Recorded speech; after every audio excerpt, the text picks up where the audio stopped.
విజయసాయిరెడ్డి విజయ్ దళపతి కాదు, ఆంధ్రప్రదేశ్ తమిళనాడు కాదు. మాజీ ఎంపీ విజయసాయిరెడ్డి ఇంత చిన్న లాజిక్ అర్థం చేసుకోలేకపోతున్నారు. తమిళనాడు ప్రజలు ఎప్పటినుంచో పాతుకుపోయిన డిఎంకే అన్న డిఎంకే పార్టీలతో విసిగిపోయి కొత్తగా వచ్చిన విజయ్ టీవీకే పట్టం కట్టారు. పొరుగు రాష్ట్రంలో ప్రజలు కొత్తదనం కోరుకున్నారు కాబట్టి అర్జెంటుగా ఆంధ్రప్రదేశ్లో కూడా ఒక కొత్త పార్టీ అవతరించి అధికారంలోకి రావాలనుకుంటున్నారు వీసారెడ్డి.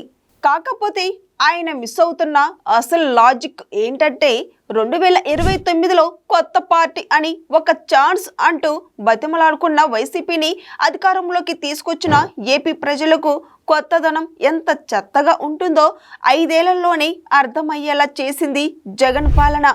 అందుకే కొత్త పార్టీ వైసీపీని చెత్తబుట్టలో పడేసి రాష్ట్ర అభివృద్ధి, ప్రజల పురోగతి కోసం 4 దశాబ్దాలుగా పైగా పాట పడుతున్న తెలుగుదేశం పార్టీ సారథ్యంలోనే కూటమిని చరిత్రలో కనివిని ఎరుగనంత భారీ మెజార్టీతో గెలిపించారు. దీన్ని బట్టి అర్థమయ్యేది ఏంటంటే తమిళనాడుకి కొత్తదనం కావాలేమో గాని ఏపీకి అపర అనుభవం, ప్రజల సంక్షేమంపై చిత్తశుద్ధి, రాష్ట్రాన్ని సరైన దారిలో నడిపించే క్రమశిక్షణ కలిగిన తెలుగుదేశం, జనసేన, బీజేపీ కూటమి పాలనే కరెక్ట్గా అని ప్రజలు స్పష్టమైన తీర్పు ఇచ్చారు.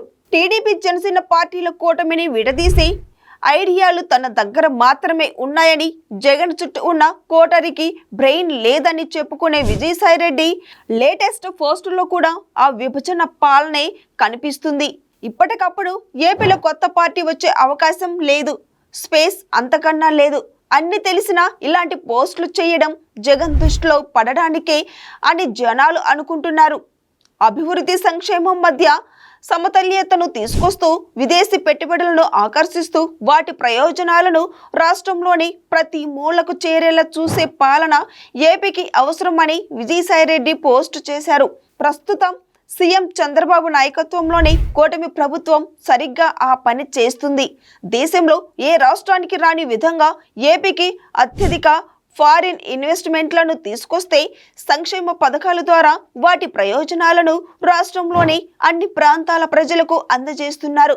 ఇదే కదా అభివృద్ధి, సంక్షేమం మధ్య సమతుల్యత. ఒక్కసారి కొత్తదనం కోరుకునే చెత్త పాలన తీసుకున్న ఏపీ ప్రజలు ఇంకొకసారి అలాంటి కొత్త చెత్తను తీసుకునే ముందు 1కి 100 సార్లు ఆలోచిస్తారు. పొరుగు రాష్ట్రాలతో పోలిక పెట్టే ముందు వాళ్ళతో వైసీపీని పోల్చి చూసుకోవాలని తెలుగుదేశం నాయకులు కౌంటర్లు వేస్తున్నారు.